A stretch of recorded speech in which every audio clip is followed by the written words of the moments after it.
आपल्याला या व्हिडिओमध्ये मागणीची तिरकस लवचिकता ही संकल्पना समजून घ्यायची आहे. त्याला क्रॉस इलॅस्टिसिटी ऑफ डिमांड असे म्हणतात. तर काय आहे मागणीची तिरकस लवचिकता काय आहे? तर एखाद्या वस्तूच्या किमतीत बदल झाला असता त्याचा इतर वस्तूच्या मागणीवर काय परिणाम होतो?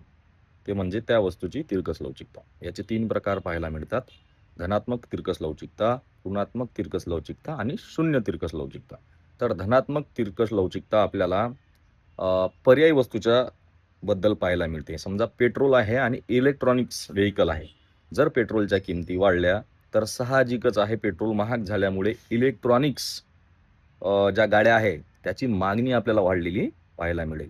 दुसरं आहे ऋणात्मक तिरकस लवचिकता. ही आपल्याला पूरक वस्तूच्या बाबतीत पाहायला मिळते. जसं पेट्रोलचं उदाहरण घेतलं, पेट्रोलला पूरक वस्तू कोणती आहे? तर पेट्रोलवर चालणाऱ्या गाड्या.